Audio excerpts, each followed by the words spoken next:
Vamos ler a Bíblia em Colossenses capítulo 2, versículo 14, e a nossa mensagem desta hora tem como título A Cédula Cravada na Cruz.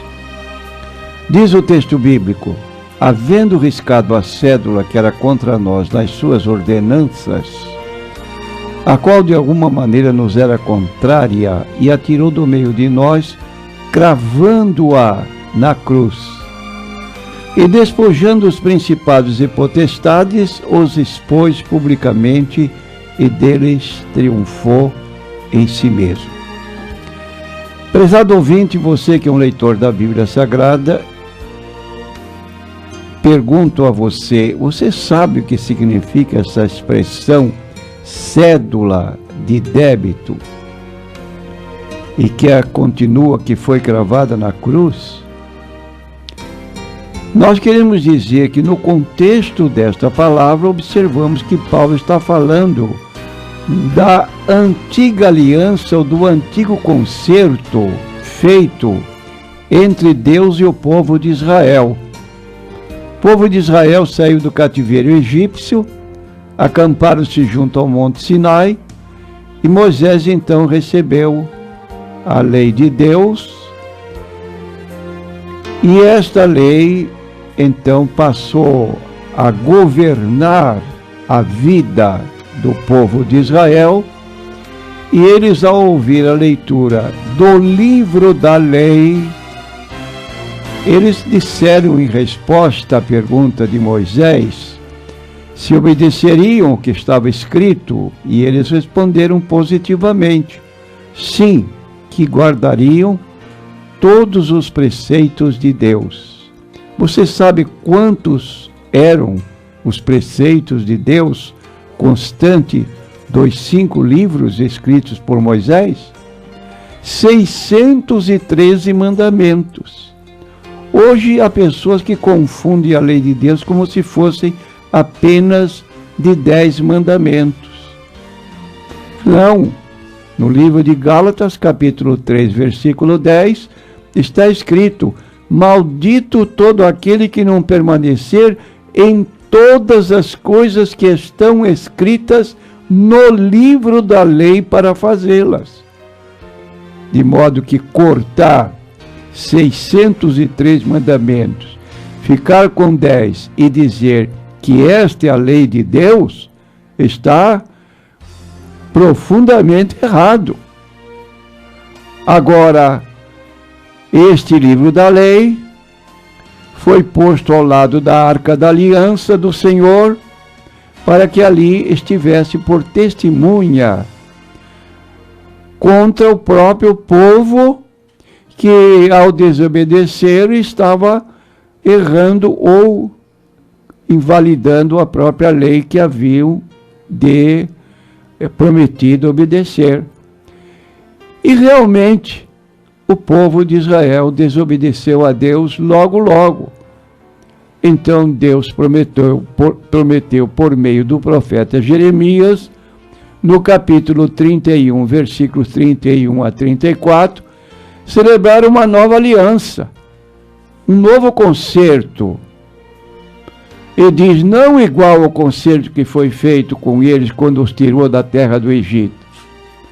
Então aí está o escritor bíblico, o apóstolo Paulo, falando para os cristãos da sua época que Cristo riscou a cédula, estes preceitos que estavam elaborados por Deus, mas que o povo não teve capacidade de guardar, e por isso foi levantada uma nova aliança que foi inaugurada pelo Senhor Jesus Cristo, quando ele distribuiu a celebração da ceia. Ele disse, ao distribuir o cálice, este cálice é a nova aliança no meu sangue.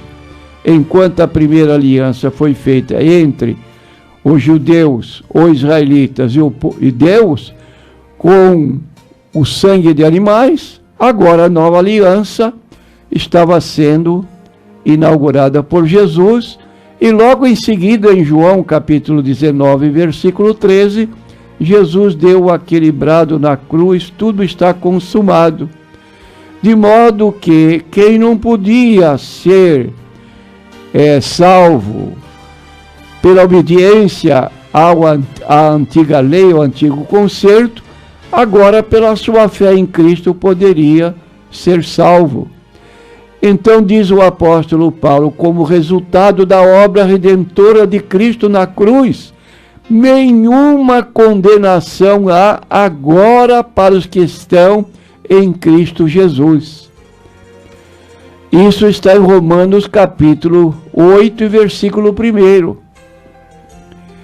E nós vemos então que este grupo de cristãos, esta igreja que havia na cidade de Colossos, a quem Paulo escreve sua carta que nós chamamos de Colossenses, ao invés de os cristãos colossenses se manterem na liberdade que Cristo lhes havia outorgado através da sua morte na cruz e da nova aliança, estavam se envolvendo não só com preceitos do antigo concerto, da antiga aliança.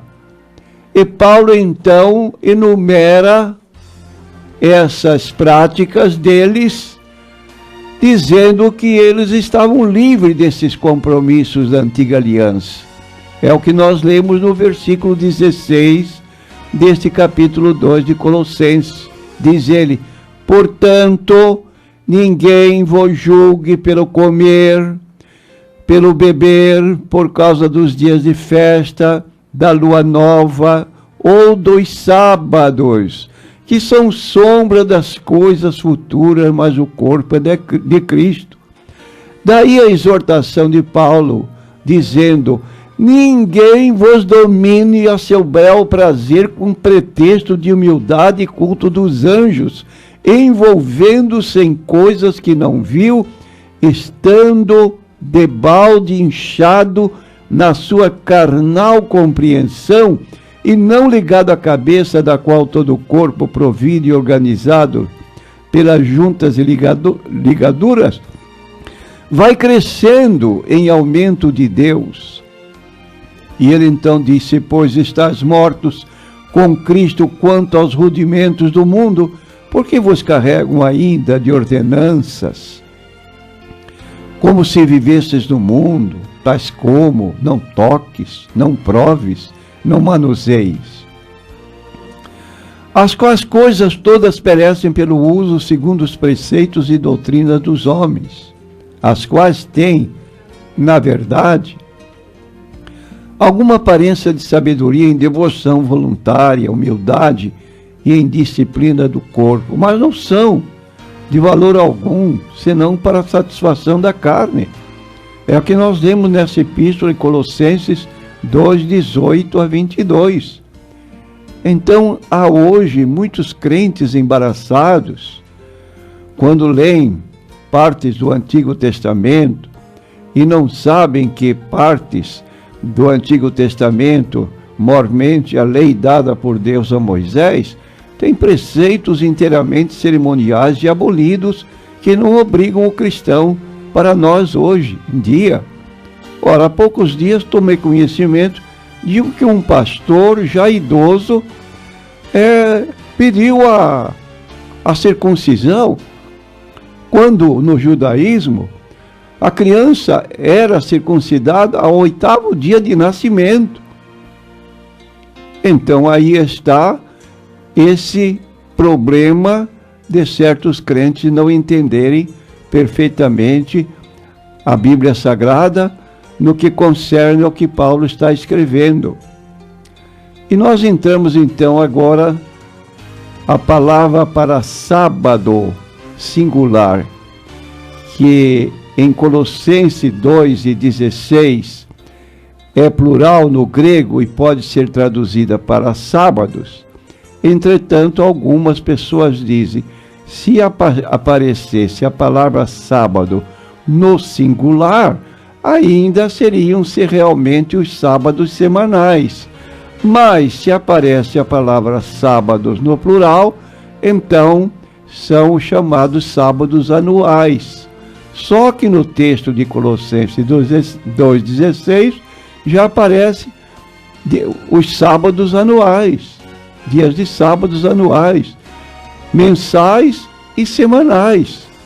Entretanto, o fato de ser plural, repetimos, não significa que não possa ter um sentido singular. Por exemplo, nas passagens seguintes, a palavra sábado é plural no grego, mas o contexto requer um sentido singular. Por exemplo, citando Mateus 12,5, está escrito assim: ou não tendes lido na lei que aos sábados os sacerdotes no templo violam o sábado e ficam sem culpa? 2 vezes aparece no texto a palavra sábados, no plural e no singular. Se eu perguntasse a você que dia esta palavra sábado se refere, sábados anuais ou sábados semanais? É claro, é só ver o contexto que se refere a sábados semanais. Versículo 12 do mesmo capítulo: pois quanto mais vale um homem do que uma ovelha, é por consequência lícito fazer bem nos sábados. Que sábados eram esses? Semanais. Lucas 4,31: e desceu a Cafarnaum, cidade da Galileia, e os ensinava nos sábados. Que dia da semana? Ou dia anual? Claro que é um sábado semanal. Continuamos, Lucas 6,2: e alguns dos fariseus lhe disseram: por que fazeis o que não é lícito fazer nos sábados? Lucas 6,9: então Jesus lhe disse: uma coisa vos hei de perguntar, é lícito nos sábados fazer bem ou fazer mal? Salvar vida ou matar? E aí está um número de textos onde no Novo Testamento aparece a palavra sábados, referindo-se aos sábados semanais. Então Paulo declara: ninguém vos julgue pelo comer, pelo beber, por causa dos dias de festas, que são os sábados anuais, luas novas, mensais e sábados semanais. Toda esta gama de preceitos constantes da lei de Moisés, diz o apóstolo no versículo 17 desse capítulo 2, são sombras das coisas futuras. Por exemplo, quando o povo de Israel celebrou a festa da Páscoa na saída do cativeiro egípcio, esta festa da Páscoa, embora fosse um fato histórico, era um simbolismo do quê? Da outra morte que ocorreria na pessoa de Cristo para nos dar não o livramento de um cativeiro como escravos, mas uma libertação espiritual. Cristo morreu por nós, para que nós sejamos salvos da condenação eterna, que é um cativeiro permanente. Então diz o texto bíblico: levou ele em seu corpo nossos pecados sobre o madeiro. Diz mais o texto que não foi com ouro ou prata que fostes resgatados da vossa vã maneira de viver, que por tradição recebeste dos vossos pais, mas com o precioso sangue de Cristo, como de um cordeiro imaculado e incontaminado. De modo que a Páscoa judaica era uma figura da Páscoa literal que Jesus havia de cumprir por nós, como diz 1 Coríntios 5:7, Cristo, nossa Páscoa, morreu por nós. Morrendo por nós, nós ficamos livres, não de um cativeiro, de uma prisão secular, mas de um cativeiro espiritual. Se o Filho vos libertar, verdadeiramente sereis livres. E além disso, o mesmo acontecia com o sábado semanal. Era um dia de descanso para os judeus, repetido semanalmente, mas nós lemos então Jesus em Mateus 11:28, dizendo: vinde a mim todos os que estáis cansados e oprimidos, e eu vos aliviarei. Tomai sobre vós o meu jugo Aprendei de mim, que sou manso e humilde de coração, e encontrareis descanso para as vossas almas. Enquanto o sábado semanal trazia descanso para o corpo, Jesus oferece um descanso maior para a alma, uma libertação do jugo do pecado, uma promessa de uma mansão celestial, como ele disse em João 14:2. Então fomos libertos por nosso Senhor Jesus Cristo, mediante o descanso que ele trouxe como realidade diante da figura que era apenas a guarda de um dia da semana, que era o sábado. Aí está, ele riscou a cédula que era contra nós nas suas ordenanças, tirou do meio de nós, cravando na cruz. Logo ninguém nos julgue por preceitos já abolidos que faziam parte da antiga aliança e que não sucedem sua obrigação na nova aliança.